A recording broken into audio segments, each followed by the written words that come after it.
Back from the dead.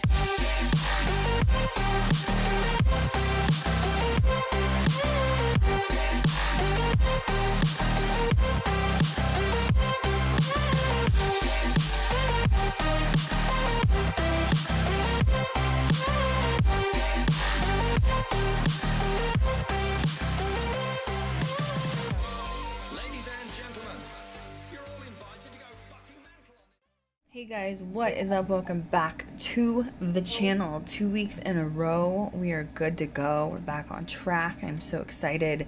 This is a paranormal podcast for those of you that are brave enough to join the circle. And today I have my homegirl Eilfie with me.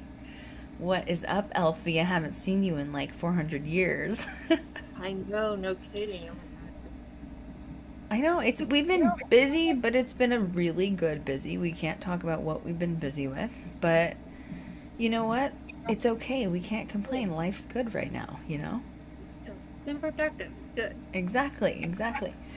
So today is a really cool stream. I've been wanting to do a stream like this forever. Lake monsters. And you were pretty fascinated by this topic too, right, Eilfie?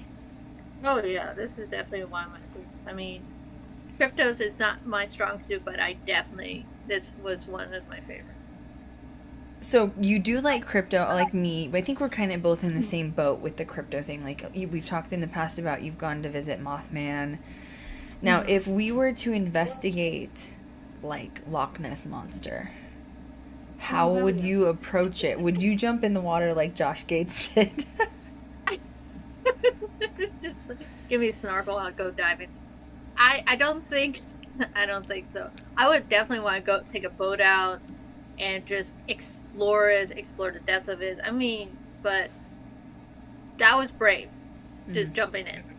I agree. Yeah, I mean, he's one of my favorite hosts, like, overall, of, like, paranormal hosts. Like, I love Josh Gates because he has no fear, and, like, he does. And Erin Ryder, do you remember Ryder? I follow her on social media. Oh.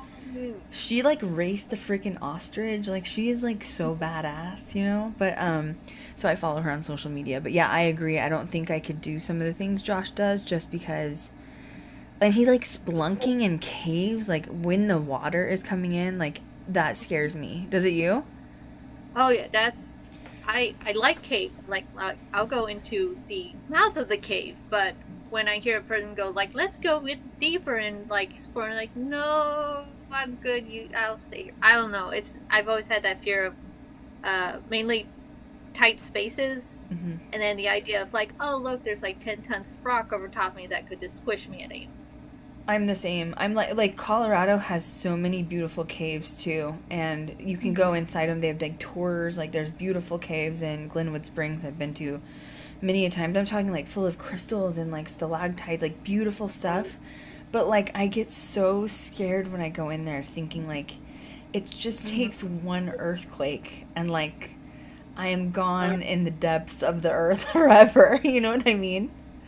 Well, I mean, like, Penn State, like, at State College here, we have the Penn's Cave, and we have the caverns here, and I've actually taken the tour through the underground, like, cavern we have. It's, like, it's pretty open, so it's not as frightening compared to spelunking with water coming in, but it's very beautiful, and we have a huge cave system here, too. We have, like, all through the Appalachian Mountains and everything, so there's a lot of interest in cave exploration around here too. So see, all my friends in Colorado would like go like hiking and like they go down in those caves with just like rope, and I'm like, I don't trust myself, first of all. Like I've always said like the horror movie, like the dumb blonde that dies, that's me 100%, and I'm willing to admit that. But like, yeah, Josh Gates going in those splunking caves while the water is rushing in, where you only have like a couple of minutes to get to the other side of the cave while the water's low, is like, that is way too much adrenaline for me. You know, like that's enough adrenaline to cause me an actual heart attack, you know? It's like, let's see how fast you'll run when the water comes down. Move it. Yeah, there was that one episode where he was literally like gasping for air and like the crew was like pulling him, and I was like, no, Josh, it's no. I mean, like, it's amazing because usually when people are like, there's that dangerous spot over there of something strange, and he'd be like, I'll go that away. Because there's no survival instincts there. I'm, like, I always talk about natural disasters. I'm not good with natural like, Colorado was known for having, like, tornadoes here and there. Like, luckily we were on the west, I grew up on the west side of Colorado, which there's less tornadoes because it's not the plains where, like, all of the farming is on the east side of Colorado, but once in a while you're still gonna get one. And I literally, one time I was at my aunt's house, I think I was in, like, 8th grade, and her dog got stuck in one of the rooms. And because when a tornado happens, it, like, sucks all the doors and windows shut. And we couldn't get the dog out. And everyone's like, just go to the basement. Like, he'll be fine. He'll be fine. He'll hide under the bed. I was like, no, I have to save the dog. And I literally, Eilfie, like, I'm in 8th grade and I ripped the door off the hinges, like, actually. And I got the dog out. My uncle was very angry with me because I ripped the door off. But yeah, natural disasters, I'm just not, you don't want me there. You know what I mean? Like, I'm the one that's, like, panicking, like, running in circles, you know? So, going back to caves, though, that's a really necessary chat to have with some of these lake monsters, because these are lakes not just susceptible to, you know, actually United States. We are going to be touching on a couple of them, but also abroad, one of them being Scotland with Loch Ness. But it's interesting where and which lakes are these, quote, chosen lake monsters. Most of them have underwater canals and, like, ways out to the ocean, or, like, little rivers. And so it does make you, well, big rivers, let's not call them little. So it does make you wonder if they transport sort of in and out from, like, whatever their natural habitat is.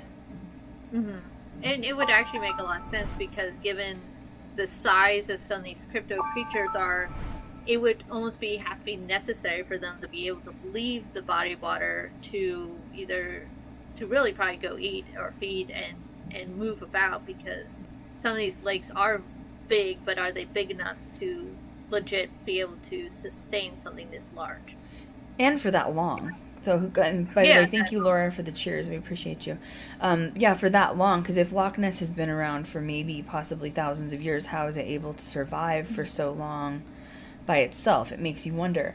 So now, before we start the stream, like, what's your, I'll give mine after you, what's your general take on not, I mean, you can be specific, but, like, lake monsters in general. You can talk about Loch Ness, I don't care. Like, do you think they're real? Do you not think they're real? And either way, why?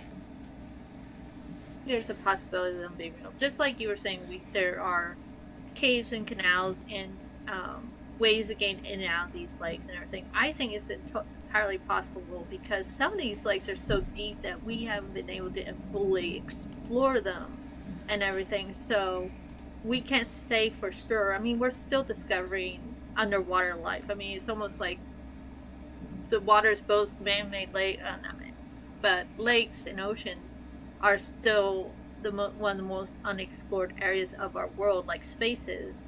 So I think it's entirely possible we could be still encounter maybe something we thought had gone extinct, or even a new evolution of creature or something. Just because we haven't encountered it yet doesn't mean it's not real. And it's entirely possible, especially if there's ways in and out of the lakes. Well, and it's so cool, too, because I've even seen, these aren't necessarily, quote, lake monsters, but you've even seen some monsters that reside down in, like, Antarctica. And they look like these, like, slithery snake things that are, like, full of ice that are slithering through. Or they think there's, like, the giant octopus, you know, that are down there. Like, there's so many theories, and I think it's over 90% of the ocean hasn't been discovered yet. And there's still, like, microorganisms and species being discovered, like, to this day. So what makes us think that they're not smarter than us and they can't sense the sonar or sense when people are, like, seeking it, and then they jet or, like, hide, or there's ways to, like, get away from it? Well, that, and we're discovering more creatures that survive in environments that you would think be totally unlivable, but they have somehow adapted to almost like highly toxic waters, and you see things still thriving in there. So there is such a realm of possibility for it. Well, and even putting it in the realm of possibilities, recently there was a report that's been done where, you know, obviously global warming's happening and there's creatures and beings coming up from the depths of the ocean because their feeding habitat is shrinking, and so they're needing to find other ways to eat. And there was a group of scientists. It's not a megalodon. So if you've ever heard of a megalodon, it's like one of the largest sharks that's like ever lived on the planet. But it was like a ginormous shark that came up to feed. They were trying to bait trap and watch sharks, like great whites, in this particular area. And it was like the biggest captured shark they'd ever seen on camera. And they weren't there. They had like the camera operator like viewing, like, you know, down under, because it was so deep. But, you know, that's proof that, like, we don't even know still what exists down there. We have no idea. Oh, yeah. I mean, it was only recently that we discovered that the giant squid was actually a thing. It wasn't just maritime legend lore. They've encountered live giant squids down in the depths and whatnot. So I think anything is possible in these waters that we can barely even see past our own hands and everything. Well, yeah, that's what you pointed out earlier, is like some of these lakes are so murky and dark and deep. People are like, oh, why haven't you found Loch Ness yet? Like, why? Because, like, it's damn near impossible. Then you imagine, like, debris being blown in or trees falling over and falling into the lake for however many hundreds of, you know, thousands of years. Nobody really knows what's down there. Now, Loch Ness particularly is 800 feet deep and 20... I was shocked it's 800 feet deep. I was shocked. And it's like, and if I remember correctly, you go down to a certain depth, you can't see anything. And not even probably lights wouldn't even work because it is so thick and murky that light wouldn't probably really penetrate through anything. Well, and is it even like 800 feet or is it more? You know what I mean? Like, are we certain these like technical instruments that we're using to measure are that of accuracy? Or could there be other spots in the lake that are scanned that you don't really know how deep it is or where it goes? That's true. And also you have to take into account, like you were talking about with global warming and the geography changing, the even the bottom of the water could have changed and expanded or shifted over time too, because we don't know when was the last time it was even checked and everything. Mm-hmm.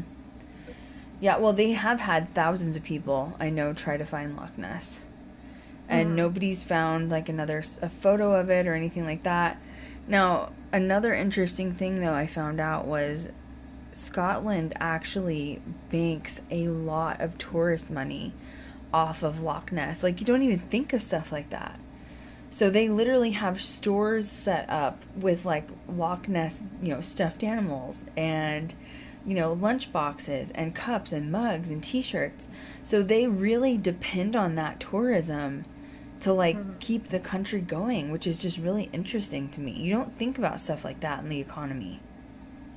Oh yeah, like they probably make bank on it, like sand and whatnot. So I mean, I could see them also not wanting, like, it's one thing for people to go searching for Loch Ness, but they probably really, like, turn people away, like, please don't go hunting for Loch Ness. You really? It could harm their, like, economy if somebody killed it, or if it was really infinitely found that it didn't exist. I think it could potentially harm the economy of Scotland. Like, you don't think about stuff like that. Oh, yeah. I mean, now, the only other flip side I see is, like, we have our own lake monster in Raystown. Now, it's been shown that it's not real, but there's still a tourist, and there's still a tourist community around it and everything, and there's still even, like, you can buy things with Raystown Ray creature and everything. So it's still thriving, and even if there's a possibility it's not a real thing, but with the Loch Ness, that would take a huge hit to them if anyone ever proved it was absolutely not real or somehow captured it, which would be just crazy in itself. I don't think it could be captured at this point just because there's been so many people look for it and it hasn't happened yet. Like, in my opinion, if it exists, it's got to be smarter than us. I would think so at this point, for as many people who have gone out there, like I said, that have tried to, it is probably figured out where not to be. We have a ton of facts, but one thing I do want to run across too is Kat has a theory she came up with because she's really into like monsters and weird crypto and stuff. And her theory is, which we've talked about before, Loch Ness may have been a, I don't know if you want to call it a pet, maybe worshipped as an animal or a dinosaur through Atlantis. And then when Atlantis sunk or went underwater and there was like a, I guess you would probably consider that some sort of a tsunami when that happened, that Loch Ness didn't really know where to go and it sort of found harbor in this, area of Scotland. Okay, so it sounds like maybe that it was something already known to them at the time, or like something that interacted with people at that time. Yeah, exactly. And then you had the sinking, and then it got basically displaced, and then maybe found Loch Ness and everything. Yeah, I think it's fascinating that it would make sense because Atlantis was known for being extremely geniuses that were on the planet because they were getting help from like star people up above. So I like her theory. She has some really cool theories. So I just wanted to drop that as an interesting one to sort of like meditate on. So you did a lot of the research for Loch Ness. So there's tons of underwater caves. Caves? Hello, Krystal? Hey, everyone. My name's Krystal Leandra. It's my second time back streaming in like 6 weeks. And I can't talk. Nice to meet you. Okay. Underwater caves and caverns. Then some of them actually are little canals that will lead you back out to the ocean. Yeah. So there's a way in, way out, and everything. And it is a freshwater lake, but it does connect to the salt water. So it is not totally contained. I think that's one of the big things probably when you're looking at lake cryptos and everything. Is it a contained lake? Like, is it, because like most lakes have some sort of water system coming in unless it becomes stagnant and everything. So I think it's one of those, like, is there a way in and out, and how big is it too? Right. From what it sounds like with Loch Ness, it's possibly big enough that something could go in and out that's a large animal. So in theory, this would be like a dinosaur essentially that survived being extinct. I know, like, we don't know. Like your guess is as good as ours, but like considering the image they've created Nessie to be, what's interesting to me though is like, let's say for negotiation's sake that Nessie does exist. Not anybody's been eaten by it, so clearly it's like a vegetarian diet or like a small diet, right? Like, is that what you would think?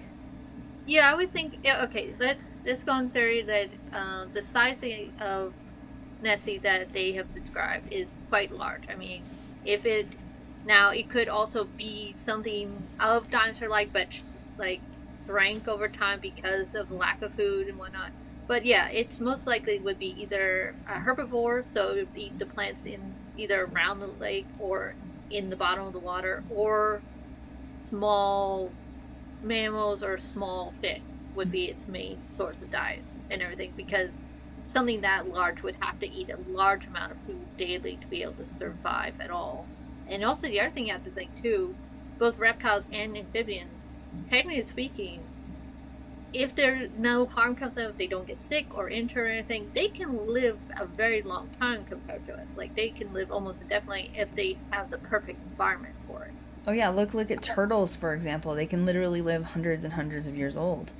In fact, it's because I have a friend that has a turtle, and she had, like, literally, legit, she had to go get a will. And she has to will her turtle to somebody when she dies, because she's not going to be 200 years old for the turtle. And like, they can live 200 to 300. You know what I mean? Like, it's crazy that you have to think of like creating a will just to keep your turtle going. Like, if I die, who's going to take care of Raphael and Leonardo? You know what I mean? Oh yeah, the tortoise is it like a zoo in London or something that's like been around since Queen Victoria time, and they have photos showing the tortoise from like 150 years ago, and they're like, yep, this is the same tortoise. It's been around since then. Yeah, there's one that was with Einstein and somebody else too, like Tesla. I think there was a picture of him, And you're just like, geez, they just live forever. There's one girl I follow, so cute. What's her name? Shoot, I can't remember. It's on social media. It's on TikTok. And she has a pet turtle that she had when she was like probably 5 years old, and it's 19 now. And he is 170 pounds. Oh, and my. She had to create like a special outdoor area for it. And she also has to will it to somebody when it dies. It's crazy. Like, so you're right. Reptilians, especially in the water, they're away from people. People, you know, in my opinion, do the planet the most harm than any other creature. And they're away from people. It's in the water. It's able to self-sustain itself. It is not impossible, in my opinion. Oh, yeah. Like I said, as long as it doesn't get sick and doesn't get injured and has a source of food, it's good to go. It's great. Which is crazy. And then if it floats out into the ocean to get some air or something, nobody's going to see it out there floating around anyways. You know what I mean? So also we wonder, like, is this the only one? Like, is there more than one Nessie, maybe? It makes you wonder, like, is this one been around really for that long? Or is there multiple? So, goals for Ghost Girl Diaries, 100% is going to Scotland. 100. Tiptoe. Tiptoe is the turtle. You need to look up Tiptoe on TikTok. He's adorable, okay? Tiptoe the turtle. Oh my god, he's so cute. She feeds him flowers, and he legit smiles. Like, I know that sounds crazy, but he smiles. So, but it shows, like, she'll once in a while do TikToks where she shows he was this little tiny turtle. And then it's 170 pounds. I'm like, you don't think about it. It's going to grow that big. What are you going to do when it gets that big, you know? So, okay, Loch Ness. Let's get back to Loch Ness. Yep. So the story of the monster is actually older than I thought it originally was. You said that it can be traced back to like 1,500 years old, right? Yeah, I was very surprised when I looked at it. I'm like, wait, it goes back that far. I thought it was honestly early 20th century thing. I didn't think it was that old. I'm reading it through. And so this is through like Irish chat and stuff. And they called it River Ness. And this was as far back as 655 AD. Are you serious? Yep. I mean, I don't... Realistically, could a creature be old as 1,500, 2,000 years old? Or is it a family of them? Well, also you have to think, too, like, animals that large don't usually have... Like, you'll see... I think this is one of the problems with, like, the endangerment of, like, whales and such, is they only have one or two babies in like a long span of time, so they're not breeding massively, so it might have had like a baby and you're just seeing one or two maybe at a time, so true. And they could be living like a couple hundred years. Yeah, because whales are pregnant for like 6 or 9 months or something like that, right? I think so. So you're right, if it's a big mammal or big reptilian, it wouldn't have like a bunch of babies.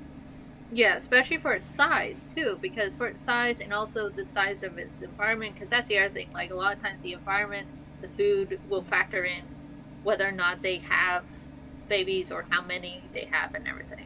And if there's a Mr. Nessie around. Of course, although, now, I don't know if people know this, I only know this because of Kat. Thank you, Kat, to all your reptilian knowledge. Kat has a bearded dragon that she has had. Oh my god, that thing is human, I swear. Like, I'll be on the phone with her on speakerphone, and like, Lily is, we both have animals named Lily after Lilith. Like, we love Lilith because, you know, who wants to be Eve when you can be Lilith? Anyway, her reptile is named Lily, and we call her Lily for short, and I have a cat named Lily. And Lily will hear me on the phone, and she'll run towards the phone. Her damn bearded dragon.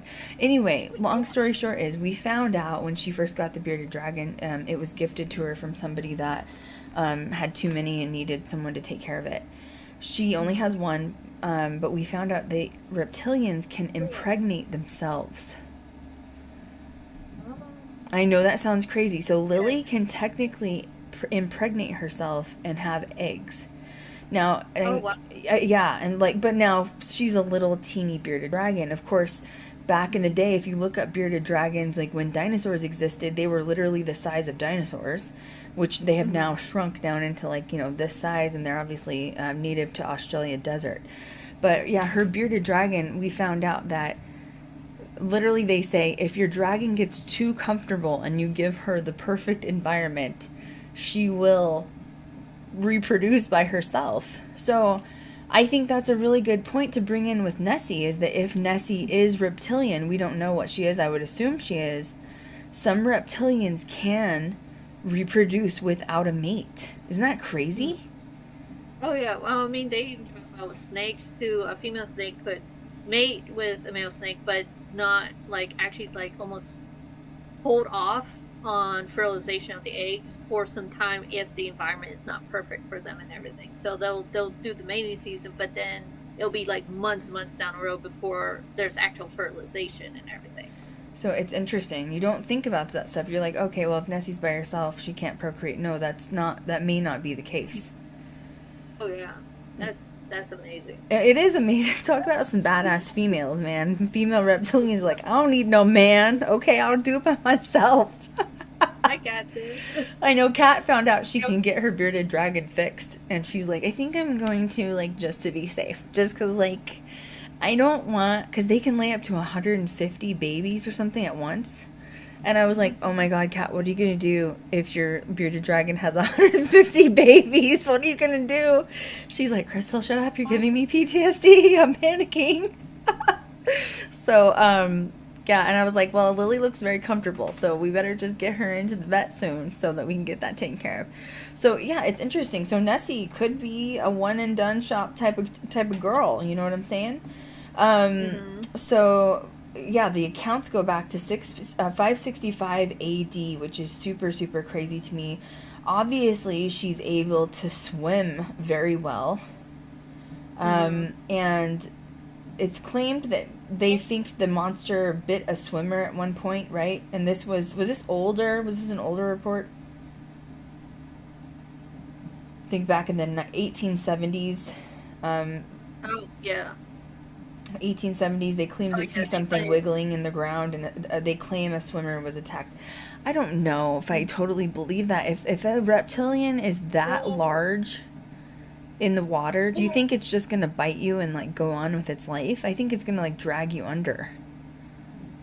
See, with that, I can see, because you have to think, too, like, the bulk of the body is large, but the head of the Nessie might not be so big as well. But I have heard about, like, sharks, what they most times people encounter is because their vision, I think, is not that good. They'll bump into something or bump into a person, and they might, like, not take a bite, but try to kind of figure out what it is. Is this food or is this not food? Is it a food source? Yeah. Bumping into someone, maybe taking a bite, trying to figure out is this food, and then find out it's not, and then swimming away and everything. See, in my head, and that makes sense, but my head thinks of, like, a snake, like an anaconda in the water, or even an alligator. And I don't know. I hate the circle of life. I can't stand it. I know it happens on this planet, but I don't have to like it, okay? And I don't like seeing other animals get eaten because I don't like the circle of life. I really don't. It bothers my empath. But snakes and alligators will drag their prey underwater to drown it, and then alligators in particular will bury it and then come back later to it. So that's just my thought which is good to have both sides of us, you know, like it's good to have Eilfie's perspective and mine, which is if Nessie's gonna bite somebody. But then you could also play the devil's advocate and say, well, yeah, maybe Nessie bit it, but, like, didn't realize it wasn't a plant, and maybe it's an herbivore. Yeah, I think that's where it comes back to. It's like, is this an herbivore or an omnivore? I don't think it's a carnivore, because I don't think there would be enough food source for them to survive if that was the case. And everything. I agree with that. Yeah. And if you look back to dinosaurs of Nessie's stature, which I don't have the names in front of me.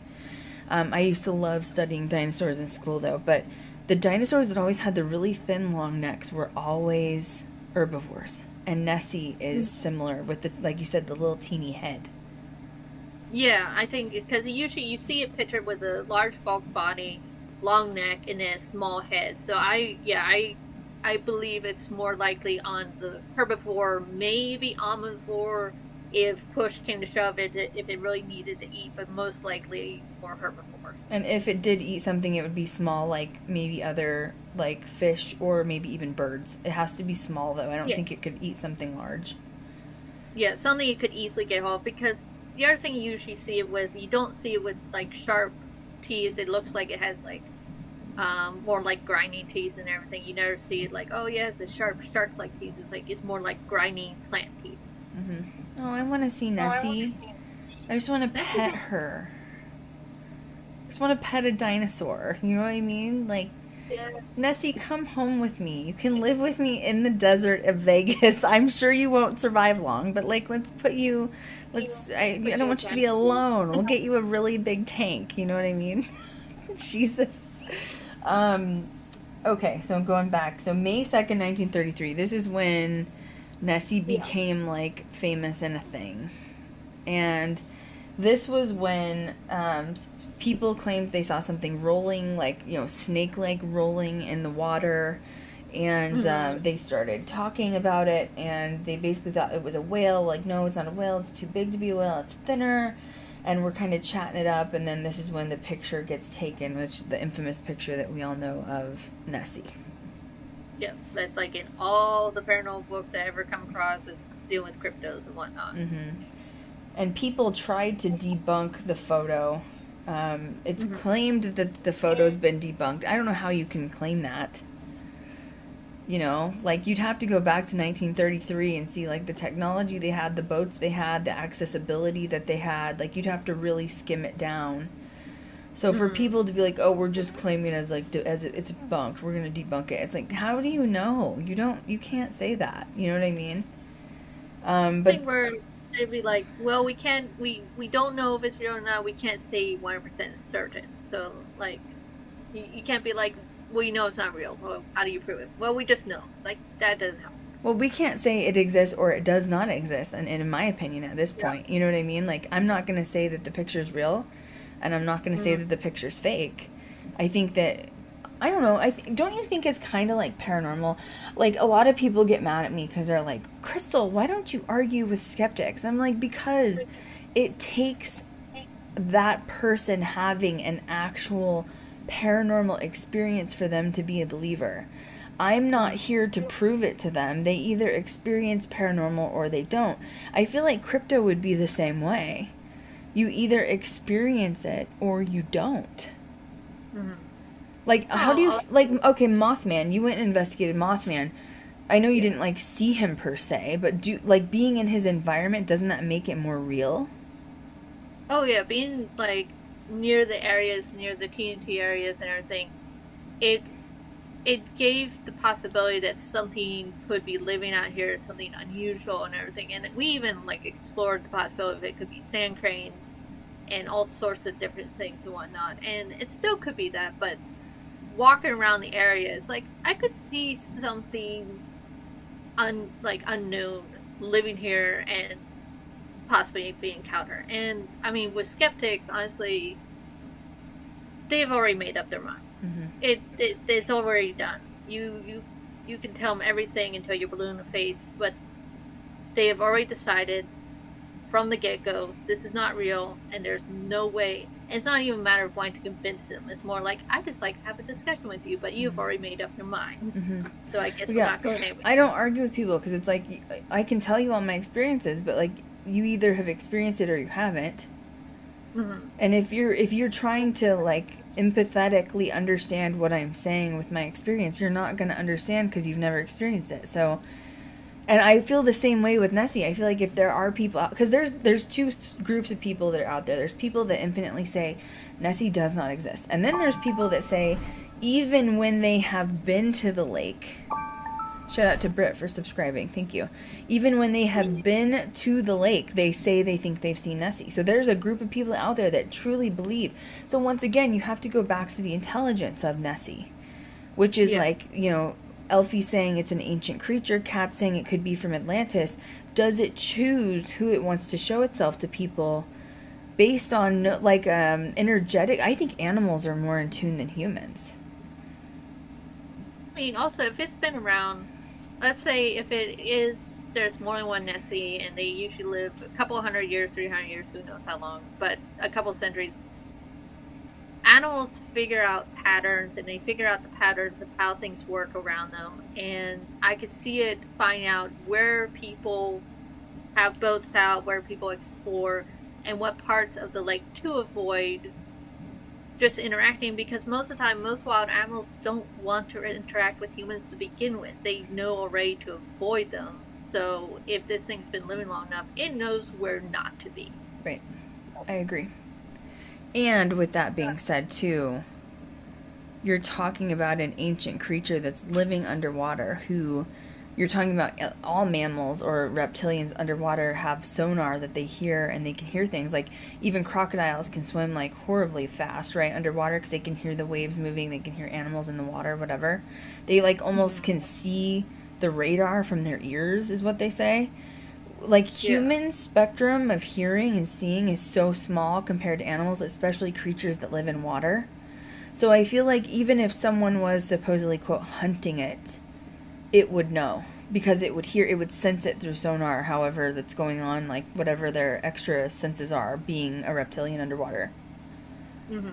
So people don't think about stuff like that. They're like, well, oh, there's been ships go out there and do sonar and try to find it. And it's like, have you ever considered it's probably smarter than humans, even human technology? And for the depth of lake, I mean, they could have sonar down. It just has to go a little deeper, and it's good. Or even the caves could be blocking the images or something. Well, yeah, for the murkiness, and who knows, many ships and vehicles and other debris has... That's true. Who knows how many ships have gone down there? I'm sure there's shipwrecks everywhere. You know what I mean? So I'm sure. So, like, sonar shows, like, oh, look, there's a big body of thing. Yeah, that's probably a ship or a hunk of a car you're looking at. So after this thing happened, 1933, the photo's taken May 2nd. It's released to the newspapers over in the UK, too.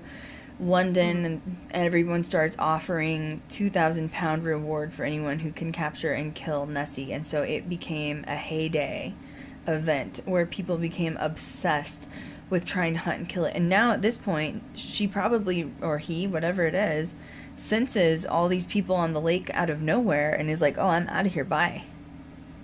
Yes. It got really crowded really fast. Where do y'all come from? Well, and in 1933, they didn't have sonar, but they did start doing sonar 1960, 1970, even in the 80s, they started doing sonar in the 90s too. Actually, all the way went into 2003. And everything comes back inconclusive. Mm-hmm. Yeah, I remember, too, a lot of the specials that would come on, a lot of the paranormal shows that would have a special, like, we are now going to go explore Loch Ness and see if we can find Nessie, and it's always inconclusive. Every time when they're like, we're going out on the lake and we got sonar, and they'll be like, we found something. Oh, it's just a log. And it's always inconclusive. Well, yeah, there was one thing that was found on sonar, but they said it was a fin of something else, so they weren't able to determine it. And then other people say it's a giant eel that's residing in Loch Ness, and I'm like, I don't think an eel would stick its head out of the water like a dinosaur, but that's just my opinion. But honestly, at this point, with all these people flocking to there, it probably knows, and it probably doesn't trust humans at this, in my opinion. Mm-hmm.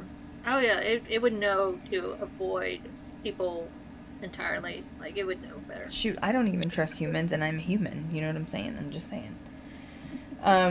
So you want to go talk about Lake Ontario in New York. This is another, how do you even, Kingston? Is that Kingsty? Is that how you say it? I think it's Kingsty? Kingsty. We're going to go with that.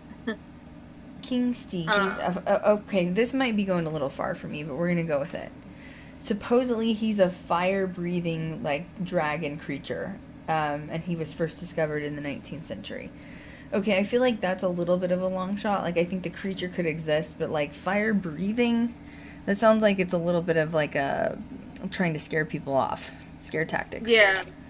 Oh, yeah. Well, and also, it sounds like it's kind of an amalgamation of modern lore and more ancient lore of the area. It just kind of blended together into, like, a giant fire-breathing eel. Like, Jesus. Hey! Like, okay, the lore went a little bit far, but I mean, yeah, so there was sites of it supposedly in 1932. Interesting, this is all around the same time, isn't it? Interesting? Oh, yeah, no, now looking at it, it's like you had the 1933 with Loch Ness, and then you have 1932 with Kingsley. It's like, okay, what was going on? Yeah, what's in the air? I'd like to look at Mhm. the astrology for that year and be like, what was happening here? Bunch of lake monsters just hanging out, you know? Oh, yeah. So they're saying he hasn't been sighted since 1968, so he's proclaimed to possibly be deceased. And I'm like, maybe he's just hiding from y'all. I would be hiding from y'all too. I mean, the other thing is, one could have moved on to another He spot. moved on. He's gone to bigger and better places. But the other thing could be he could have gone into hibernation, because you do have to remember too, with reptiles, they can go into long states of hibernation, especially if it gets cold enough and everything. They can become really still. And I think they used to do experiments where they would freeze frogs, and the frog wouldn't be dead. It just gets such slow heartbeat, and then it would thaw, and then the frog would be fine. Formation. So they found that they can hibernate. So it could have gone to sleep somewhere too. Yep, you don't know. Yeah, Cat's lizard goes into formation once a year for like 6 months. And she doesn't eat either. They don't have to eat. They pack on enough pounds where they don't have to eat for like 6 months, and then they come out of it. So you're right. Hibernation for reptilians is very possible. So there's another one that's in Lake Champion, New York, and Vermont. Then they call this one Champ, right? Mm-hmm. So this one was sighted in the 1800s by a sea captain. And it was described as a 20 to 30 foot long neck. So we're kind of like back in Loch Ness again. Yeah. Well, it sounds like I would think this would be more of a large serpent than a Loch Ness creature, like, because that 20, 30, I don't know, that's getting a little large on the body of the animal to the water and everything. So I'm like, maybe it's just a very long snake or something. See, that could be too. That could be possible. And then once again, they offered $20,000 reward, and it's like, why do we as humans feel the need to go kill something that we don't know what it is, or we don't understand it? It's a threat immediately, so kill it. Why do we do that as a society? I don't understand it. I don't get that. I mean, especially when I've seen people go hunting for like Bigfoot and everything. Like, no, we actually want to make contact. We don't want to go like shooting at it or something. I don't get it. Yeah, but like if that's the case, no one has ever been brought back with a you know, not that I want them to shoot Bigfoot, for God's sake, but nobody's brought one back. You know what I mean? Like, no. I mean that's a whole different crypto. Oh, but it is. I think I could go on for that one.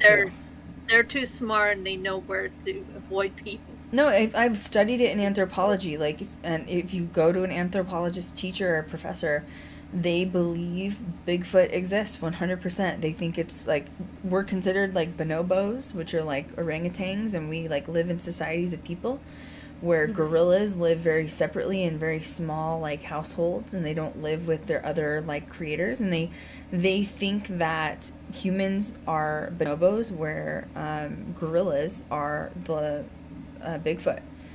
And I mean, I've seen some of those like footprints they've found and stuff. I totally believe it's real, but I think they're smart, and I think they're just like Loch Ness. They don't want to be, just leave them alone, man. Like, you'd want to get them on. What are you gonna do when you find them anyway? Excuse me, sir, I'd like to sit down and interview you. Do you have a minute of your time? Could I just have a chat with you?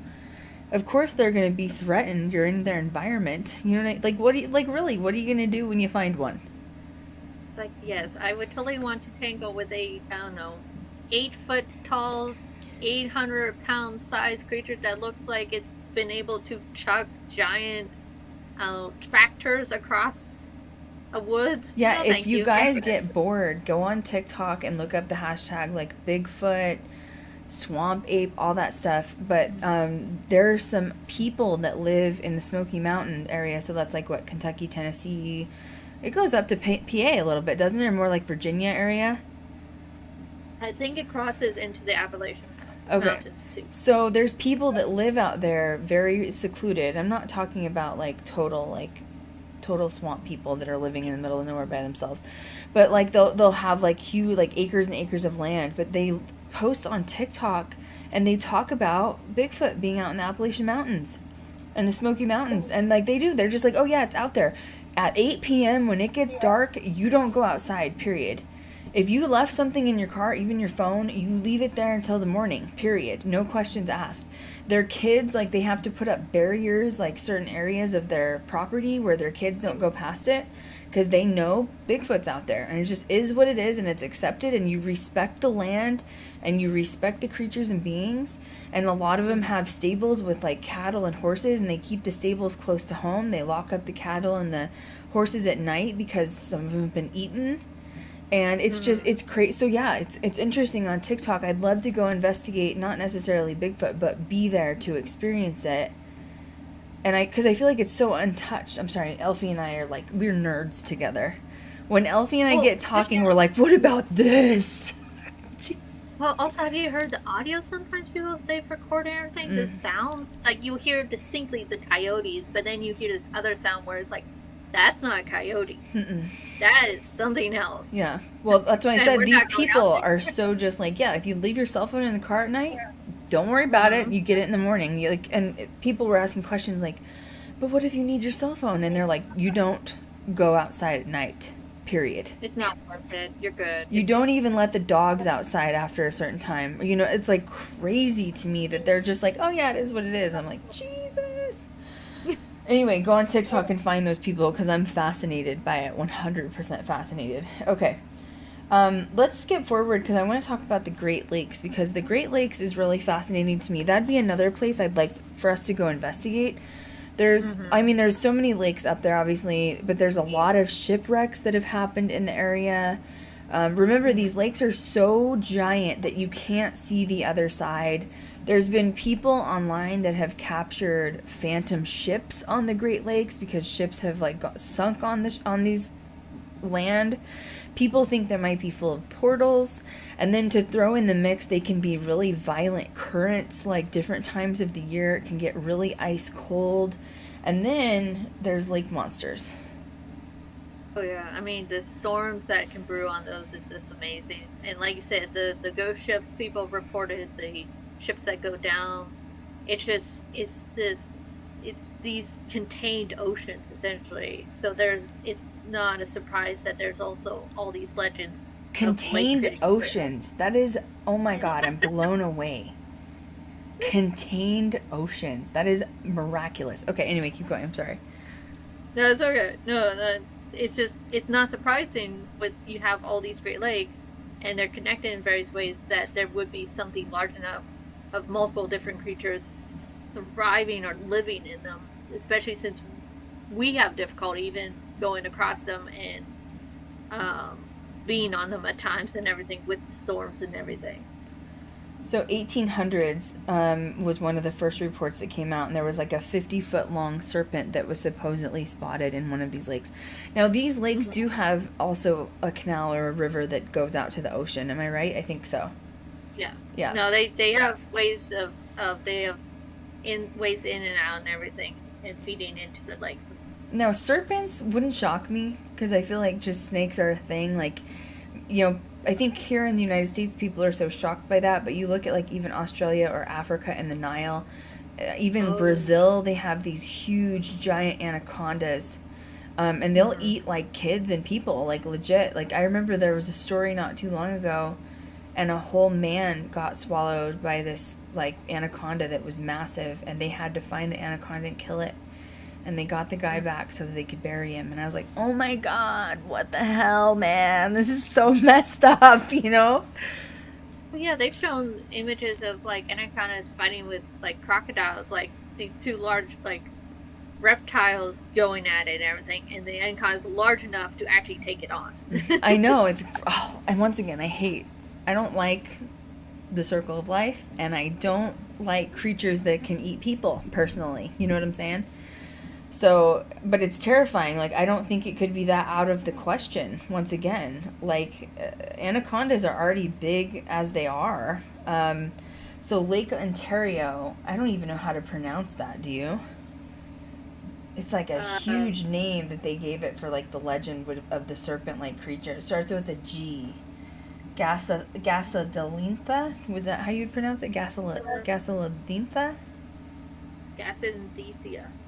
Maybe. And see a ding snap? And it's Wow, a serpent-like creature, and it inhabits the waters, and it was first spotted August 14th of 1829. And it was obviously reported through the Gazette and all that stuff. I think that would be very likely because it's like you have, if it has enough food, it has a large, it's kind of almost like the whole goldfish thing. If a goldfish has a large enough tank and enough food, it will get very... Yes. So you have a snake with enough food and large enough body of water, it can get as big as it wants as long as there's nothing there to eat it. Exactly, 100%. Lake Erie has another one. This is like the South Bay Bessie. So since it's named Bessie, do you think that's after Nessie? I think that was the big thing for it, that people described it similar to Nessie, so they named it Bessie as well. And it's the same idea of a basically long neck, large body creature. And Lake Erie is huge. I mean, if you ever seen it, it's a massive lake and everything. And it in itself is also very deep, has cavern. I mean, this is the pattern with all these lakes. Is they're very deep. They have caverns. They have ways in and out. So it's almost like these are the perfect environments for it. Mm-hmm. It was first spotted 1793. Once again, snake-like grayish sort of creature. Then Lake Huron, another water monster. This is I almost said Mitsubishi, but I don't think that's right. But Mitsubishi, that's a car or a brand. But they said that they think it lives. It's like a serpent type of thing that lives in different dens and caverns under the water. So that's crazy. Well, also, if you look at this kind of these serpent-like things, it's like, it makes you wonder, like, is it all one species? Like, it's not a family, but a species of large serpent that's been able to survive and kind of separate into the various lakes. Because so far, all of them are describing these long serpent-like things that get to, like, 30, 40 feet big and everything. So it's like, they're all naming the same thing. See, it's so weird because, like, I've never, ever liked water in general. I swear I drowned in a past life. Like, I just know I've never been on a boat. I've never been on a ship.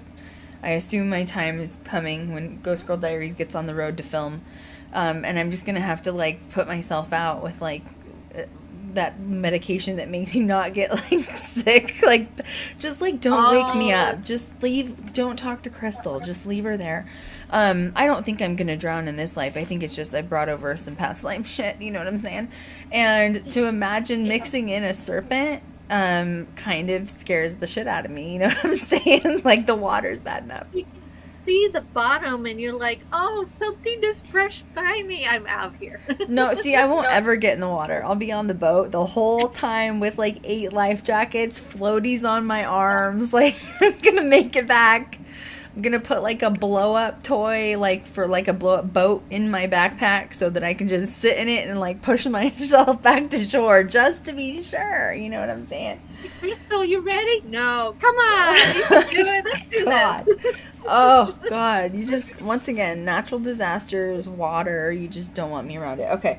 Now, this one kind of has me fascinated a little bit. This is, like, an underwater lynx or, like, panther is what you found? Yeah, this was the stranger one. Because, like I said, all the other ones was like serpent, lynx. I'm like, where did you come from? This is unusual. Clearly a different planet, and it was left here by some UFO that stopped in to get some water. And he's like, shit, you guys left me behind. Someone left their pet kitty. Someone left their pet underwater kitty. He can't get out. He's stuck on the Great Lakes. Somebody go pick him up. So he literally, they say he had head and paws like a giant cat, but yet he's covered in scales, but his spikes are dagger-like, and it runs all the way down his tail. Who the hell comes up with this kind of description? Who saw this person? Jesus. Or not person, being.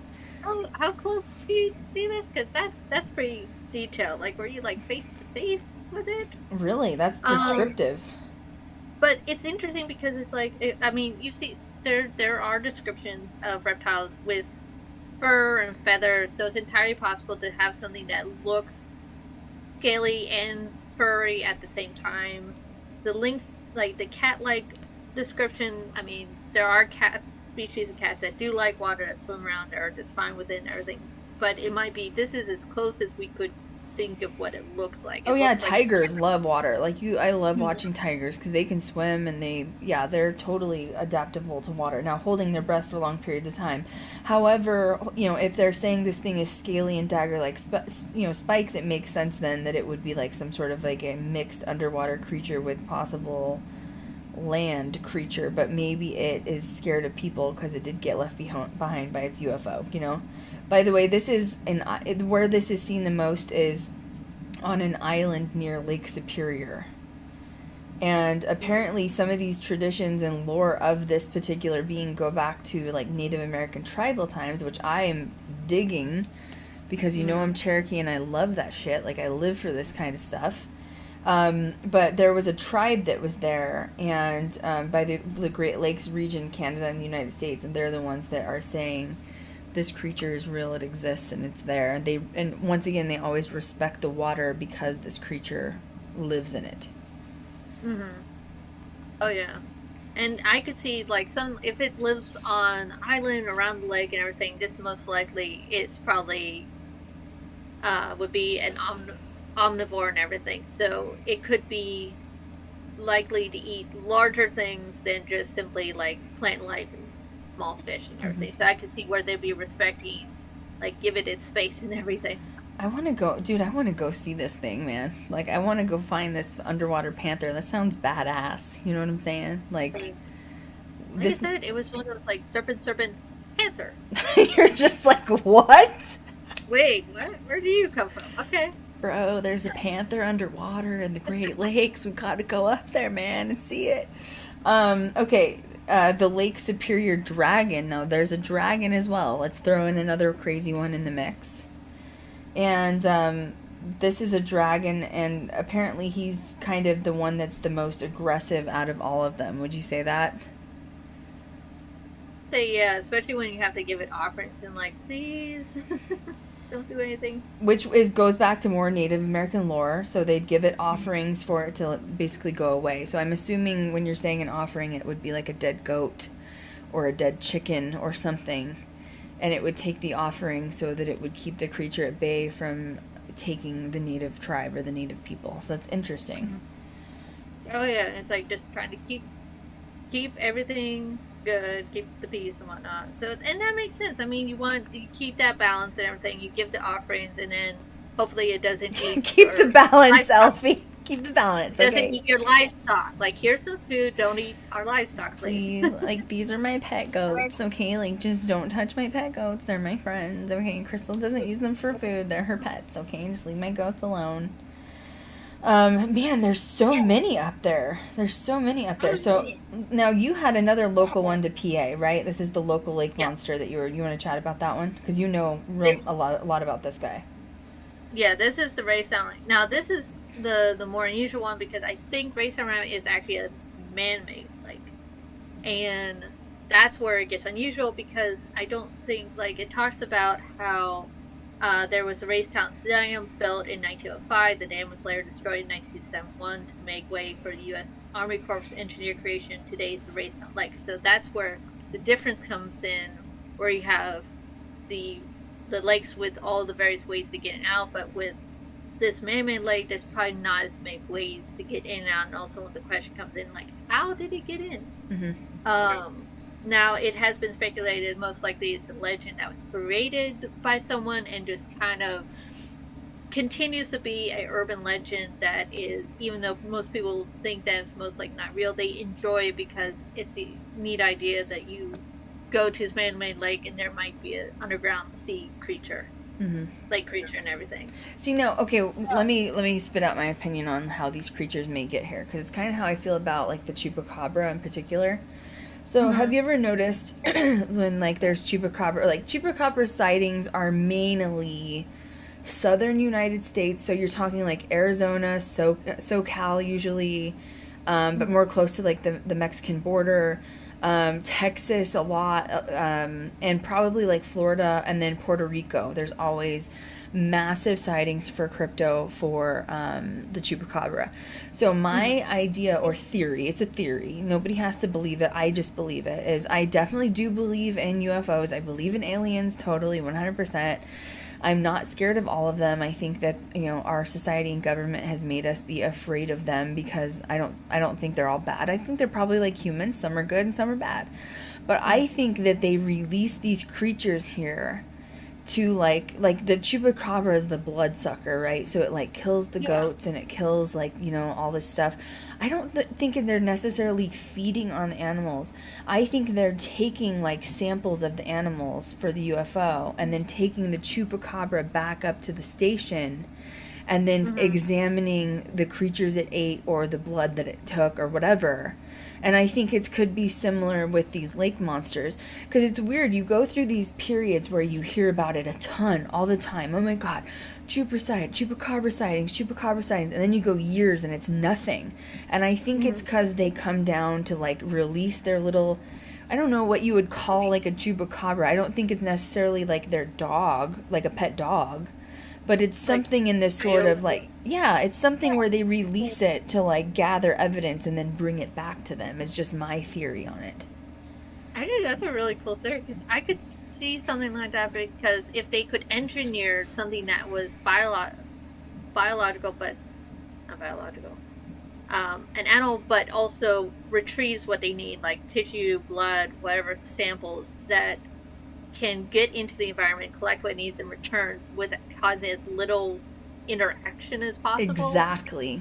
That would be pretty cool because then all you have to deal with is some urban legends of seeing this weird creature, but you don't have to deal with the I saw an alien. It's this I saw this strange creature going after my goats. Wow, there's like a helicopter right above my house. Maybe it's because I'm talking about chupacabras. Anyway, like if you hear the helicopter and I get abducted, sorry about that, guys. It's gonna be fine. So, but yeah, that's my opinion on it. You're right. Like it's a lot less sly, like than just being like a giant UFO or like an alien walking through the woods. And they always say the chupacabra has like red eyes and like it's, you know, they do find the creatures where there's 2 holes, puncture wounds in the neck, and nothing else is wrong, nothing else is missing from the animal.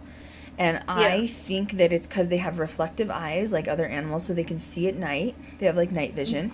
And they can traipse around and no one's going to find them. And that's just the way it is. And then they go back up and take the material or like, you know, the samples back up and then it's done. Oh, yeah, that makes sense. I mean, especially since it's like, there are animals that do, but you don't often see an animal take down another animal just because it wants to. It's like, it's always for food immediately or food for later. So the idea of it just taking down an animal and just taking a little bit of blood and just leaving it, not eating it or anything like that, it's unusual. Well, and then same with this monster and you're right.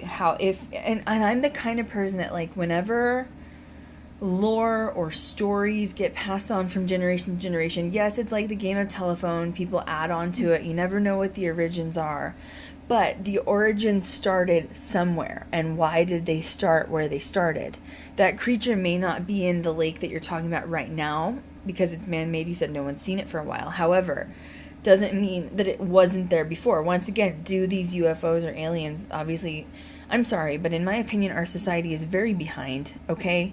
If aliens are driving these high-tech UFOs and we're still driving on the street, we're a little bit behind here, okay? Our society's a little bit of a baby, okay? We can't even get out of the planet right now, and they're going from dimension to dimension. So I think they put these animals here, once again, was this lake monster there temporarily to collect, like, you know, samples from the area, like the mud and the, you know, trees or the water even, like what organisms exist in the water. So I'm just fascinated by that because I really do think those stories and lore starts for a reason from somewhere. Oh yeah, there's always a kernel of truth, and to me, oftentimes the kernel of truth is more fascinating than the lore itself. Like, it's always interesting when you finally get to the end of that thread, how this all started, and you're like, this is unusual, but this is even cooler. And also with, like, Raystown, there's an entire possibility there was something there, but because it is a man-made lake, and it was limited on size, limited on depth, and limited on food, it might have just not lived as long compared to the other ones that have more access than this one. So entirely possible it could have been around. It just didn't live very well. Well, there's another possibility with all of these, if you think about it. We don't know what really Nessie is. We're only speculating what her full body looks like because we've created that image in our mind. You know what I mean? Like, we don't really know if it's an amphibian or if it's a whale creature or if it's a reptile. We don't know. So the question is are they living in the water or do they live on land too? Because a lot of times these lakes are surrounded by dense wood or woody forests, right? What if they live in the forest and you just happened to see it while it was in the lake? Like, you don't know.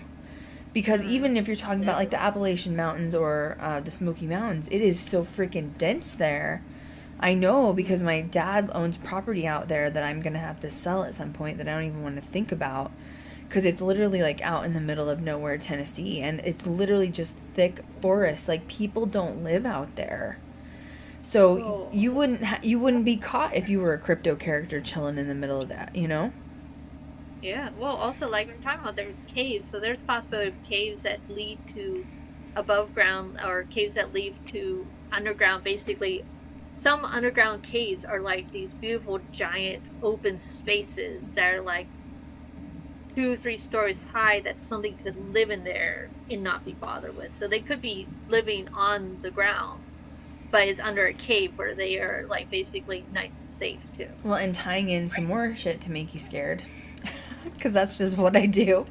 On TikTok, they've been talking, there's like random TikToks that have been popping up about how people are going into national forests and they're disappearing, and they think there's like rabid wild people that are living out there that are like cannibals, or there's crypto characters. And once again, it would make sense because they'll do like, you know, a search for a missing person for a couple days and then they call it off. And it's like, because, you know, they're saying that the people that are working like in the forests know something's out there, and it is so thick and dense and not populated that you just don't mess with it. You don't mess with it. Oh yeah. Wait. Oh, I know which one you're talking about, because there's been times where people have gone missing and they found them. Unfortunately, they found the body or something, or they'll find them alive, but they'll find them in places where it was like children go missing. They find them somewhere else, but they were like high up somewhere where it would have been impossible for them to been able to get up there on their own. That happened in Colorado all the time. Yeah. Like, in fact, I think they stopped reporting on it publicly in Colorado because it was scaring people, because there's so many national forests and parks in Colorado.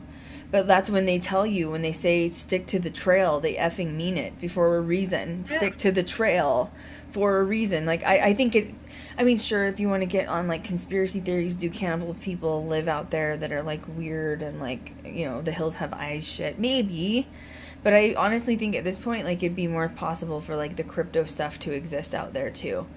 And like, once again, you know, I know we've never shot and killed, you know, Bigfoot. Thank God. Let him live. Let Harry and the Hendersons live, man. He's just trying to live his hairy life out there. Like, leave him alone. Don't shoot him.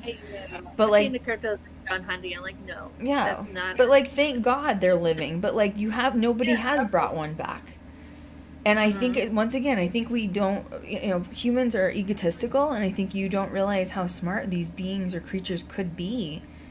Once again, because they don't live in a society where we've sort of been dumbed down by things around us that, you know, where we think we're better than everyone else, or we're smarter than everything else. And then I think that you get kind of questioned when you accidentally step foot in the wrong place.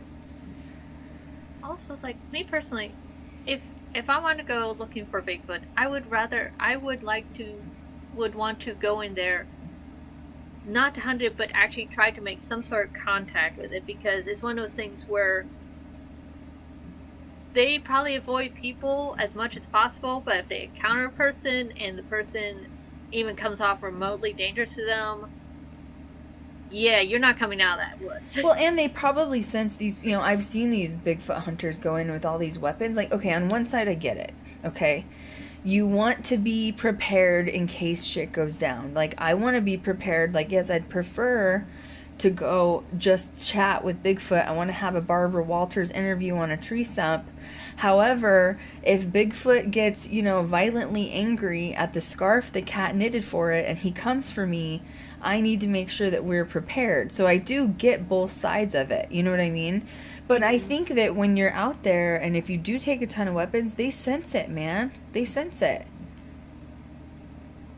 I'd rather go in there like you've seen naturists where they go in and they become one with the environment. They try to cover. They try to change their scent. They try to not have any perfumes or washes, anything that would detract from the environment, and basically just try to live within that ecosystem to show that they're not a danger to them. See if they can observe the animals in their habitat with causing it the least amount of interference. And that's almost one of those things like, would that be possible? And that would be very cool if it was possible. But see, everybody wants to show the scary side of Bigfoot, which is, and I'm not saying that that doesn't exist. I mean, it could very well exist. But every story you hear about Bigfoot is he's going to eat you. You know, like there were some Siberian teens that went out into the mountains up in Siberia, Russia area, and they were all murdered in this tent, and one of the kids had the tongue completely pulled out of him. They were all murdered, and there was video footage of them like running from something, but it was very Blair Witchy. You never really saw what they were running from. Yes, they were dead. I'm not like saying they didn't die, but like you don't know what the narrative was behind it. So humans are gonna instantly become afraid and be in fear, and then if they want to go interact, they're gonna go in guns a-blazing. And I just feel like it's like, where is the balance in this, man? Like, you're right. You have to give respect not only to the environment, but like it's in harmony in a way of like, it's back in the day of like, you know, my culture, my native culture, my indigenous heritage, which is when you go into the environment of something else that lives there, you respect it. And it's the same like when my grandmother was on the res and they would hunt their food, they hunt the deer, they hunt whatever to eat. They like pay it's a ritual that happens. Like it's a paying respects to this animal. This animal has given its life to the tribe. They use the skin, the bones, everything. Like they worship the animal. It's a sacred practice. Like you're allowing us, we give it to the gods, we thank it. It's spiritual. I still cook chicken and thank the chicken when I'm cooking the chicken. You know, like that's just my grandmother taught me that way. And so I think that if people approach situations with not only crypto but also with paranormal, don't you agree with me, Eilfie? That they'd have a big different outcome on it. Well, I mean, and the thing is like with like Bigfoot or even any of these cryptos, but like mainly with Bigfoot, it has been able to observe us in our destructive nature, and no doubt how much we've encroached on the environment, how much we encroach probably on its territory and everything. This is probably why a lot of the cryptos say that it sticks to possibly caves, it sticks to the mountain trails and everything. It sticks to areas that we don't really go into because it's too dense or too dangerous for us, because the area it probably did used to go to is now cities and urban. So it knows how destructive we are, and it knows how to stay away from us and everything. And probably the only reason why we see more signs of it is more of a fluke, because we're encroaching more and more into its territory, and it has to find a new place now. Well, and with that being said, tangenting a little bit, you're right. Because they probably see humans come in. Remember, that's not your environment, that's where they live. Or not even them, the species of the woods, the birds, the animals, the deer, whatever, the moose, the bears, the cougars. And you're coming in there, these people are setting off fireworks, they're causing forest fires, they're shooting guns off randomly in the woods, they're killing animals. So if these creatures exist, they're looking at our species like, that is the dumbest species I've ever seen in my life, and I'm staying the hell away from them. And if we do get close, they probably do become in fear, or they just keep getting further away because they're not like, oh, I'm not messing with those people. Like, that society is, like, messed up. Like, just stay away from them. Yeah, probably all the audios people recorded, the unusual sounds of either those are communications, or they're probably just they're warning signs of stay away. Like, I'm going to be as big and scary and loud as possible because I know if I do that, you're not going to want to come anywhere near me. I agree. I do the same thing in my house. You know what I'm saying? I don't want somebody here. I get big, scary, and loud. I'm like, go. But it's true, right? It is true. It's a perfect example. That is their house.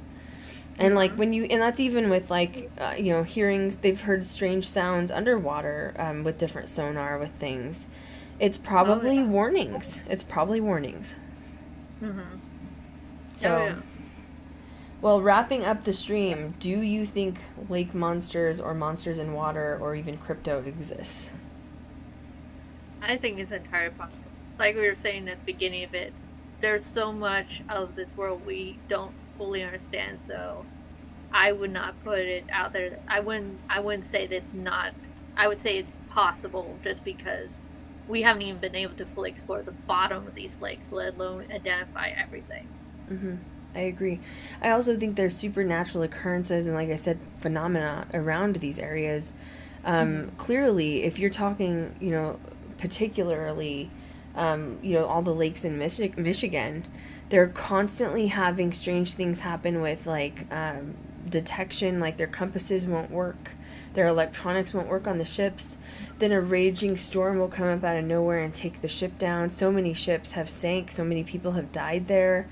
Then on top of that, there's just countless videos of phantom ships, which I find fascinating, considering it's on, I know these are ginormous lakes, but like, it's not even on an ocean, like it's on a lake. Like, I find it fascinating. So it does make you wonder if the phenomena surrounding it is a portal. Is there a portal there, or is the energy stuck? Like, I'm fascinated with it, personally. I am. I'm fascinated. There's one more lake I just want to briefly chat about that I'm kind of obsessed with from being a Coloradan. So Flathead Lake Monsters in Montana. It's Flathead Lake. It's folklore from Montana. It's kind of off to the Idaho side if you're looking for it. It's a huge, beautiful freshwater lake. It's the largest freshwater lake west of the Mississippi. And I know growing up in Colorado, you're into hiking and you're outdoorsy and stuff, and you're like constantly on the trails, and you're like going to all these cool, like beautiful, there's so many beautiful areas in Colorado to see. But outside of that, once you've hit them, you're like, okay, where are we going to go next? And people always talked about Flathead Lake. And I remember researching it when I was younger, and there's been a supposed Flathead Lake monster. It's interesting considering, once again, we're talking freshwater. So there's no real canals out of it. However, it's a massive lake. There's some mansion homes that sit around it. If you ever get bored, just go on Zillow, because I'm just fascinated by it. So the water around the edges is very clear because we're talking fresh water, and you can literally, the stones are like rainbow stones in the water. It's beautiful. I still want to go there someday. But the Flathead Lake Monster was supposedly, the legend started with Native Americans, indigenous people once again. And the indigenous people were obviously living around the lake. The lake was their freshwater source. And they would ice fish on the lake. And one day they saw antlers that were like frozen in like the lake water. And they decided to cut the antlers off. I'm assuming they thought it was some sort of like a buck or something, or maybe a moose that had died. And after they chopped the antlers off, once again, this is just a legend or folklore, is when this monster popped its head out of the water, and they realized they had just cut the antlers off of the creature. They took off running across the ice, got back, but slowly over time, people, about half the tribe, started drowning inside of Flathead Lake, and they think they're not sure if it was the monster or if it was like, him getting back at them for cutting off his antlers, but there's still sights of him today. The reason I find it so fascinating is just because it's such a tourist draw for Montana. I don't know if you've ever been to Montana, Eilfie, but it's Bozeman. It's a little bit west of Bozeman. Bozeman's beautiful, by the way. If you've ever have a chance to go to Montana, don't really go to Billings. Go to Bozeman. It's more modern. It's beautiful. I've been to Montana before, and I got to go to Flathead Lake, and it's beautiful. I'm not going to deny that. The stones are beautiful, but there is something strange about it when you go there. And that was the first time I've been, like, actually not just looked through a computer and, like, got to go to a crypto site where this, like, creature, and I don't know, it's oddly still. That's all I'm going to say. There's fishermen on the lake. There's, people on the lake. It's a small community because it's not a huge town. beautiful atmosphere, like dreams are made of this, where there's mountains in the background and flowers and trees and forests and clear water with these stones. And I went in the water to feel the stones, but I just remember thinking there's something off it. Like, you can just sense it. You can just sense it energetically. So I would encourage anybody that's interested in sort of crypto is don't jump in the freaking water, but just like go experience the energy around it, you know? Because I don't want to make an offering first. Like, here's an offering. Please don't eat me. I'm just going to enjoy the light. Here's some crackers. Please don't eat me. Okay, thank you so much. I just want to experience the energy. But yeah, it's really interesting. I'm fascinated by crypto, and I can't wait for us to be able to dip into it a little bit more as we keep going here on our Ghost Girl Diaries path here. Future-wise, Eilfie, where would you want to go for crypto? Would you do Loch Ness? 100 feet. Me too. Totally. But actually, I want to go back to the Pine Barrens in New Jersey. Like, I didn't get to fully explore that area, and that's, to me, a fascinating. Was that Mothman? Yeah, no, not Mount Jersey Devil and the Pine Barrens. Okay. Mm-hmm. Oh my goodness! Like, I don't know why. I just want to go back there because the Pine Barrens themselves have not been fully explored. There's still areas where people have not gone into. And just the legend of the Jersey Devil, there's so many different stories. I'm like, I want to check that out. Like, there has to be some nugget of truth with that one. Well, we're going to do it. We're going to do it. We're coming up with lists for locations. Hopefully we'll be on the road soon. Wink, wink. Like, go here and here and here and here. Yeah, we have some good locations already pre-planned that Eilfie came up with some really good ones that we're not going to share. You know what I'm saying? Because we're not going to share it. You know what I'm saying? So anyway, Eilfie, I'm so glad we're back. Thank you for being on with me today. Yay. Back in the game. This is awesome. I know, but I told you, everybody knows. Like, we've been, Eilfie knows too. We've been doing some major stuff behind the scenes, and it just had to take priority and precedent, and that's just the way it is. And that's okay, because life's good. And it's great being back here. It was much needed, but it's great being. It's true. It was much needed break. It was good, but it is really good to be back. It's really good to be back. Next week, Shaylee's first stream. Can you believe that? Oh, tough. Yeah, Shaylee went through our, like, we always pick topics like way ahead of time. I think we're scheduled to like December or something crazy. So we're like way ahead of topics. We're on top of it. So Shaylee's next week is haunted dolls. She likes haunted dolls. She also really likes serial killer lore and like haunted serial killer lore. So her streams are going to be like really interesting. Like, she gets into it. She gets really into it. So, and she's had a lot of experience, obviously, with hands-on. So I can't wait to like hear what we chat about next week. So yeah, that'll be next Friday. So make sure you tune into this. This will be uploaded as a podcast. If you guys like this podcast, let us know on social media, because we'll do more crypto chats if you guys like it. TikTok is going amazing. Have you seen our TikTok, Eilfie? Oh, it looks great. I love the little videos. Like, it's been going well. It's going. We got like 600 followers in a matter of a couple of days. That's awesome. Bam. Kat and I are just killing the game on TikTok. Anyway, and I think Shaylee's going to jump in there at some point, but, and Eilfie hopefully eventually too, but we're trying to get like a rhythm down of like, and we've figured out what works. So if you're not on TikTok, make sure you're following us at Ghost Girl Diaries, because it's going awesome. We're getting so much support from fellow paranormal groups that have been following Ghost Girl Diaries for years. Shout out to all you guys that have sent us messages on TikTok. We're trying to follow all of the paranormal groups back. So if you follow us, make sure we give you a follow too. And yeah, TikTok's kicking butt. Okay, we broke records for podcasts last week. Yes! The podcast is going amazing. We literally broke hundreds of downloads within 24 hours last week. I am so freaking proud that we are finally at this point. I'm hoping soon that we'll be able to get some sponsorships. So if anybody's out there interested in helping sponsor the Ghost Girl Diaries podcast, please email us at krystal@ghostgirldiaries.com. But yeah, podcast is great. We also got approved, Eilfie. I have all this good news. Don't you love good news? Like, everything just lining up It is. It's like I have all the right people in all the right places and we're just fucking kicking ass. You know what I mean? But yeah, we got approved for every single podcast stream. We're on Spotify. We're on iTunes. We are on every single podcast app. We're on Pandora. We're on iHeartRadio, Deezer. Like, I can't even tell you. We're on Alexa. I mean, I don't even know. We're everywhere. Please, everyone, like, review, do the stars. It takes us a couple minutes. It really helps us. It really helps our visibility and everything. Just a couple minutes, review, star, everything. Yep, we've gotten 4.5 star rating out of hundreds of reviews. I am so freaking proud of my Ghost Girl army. I love you guys so much.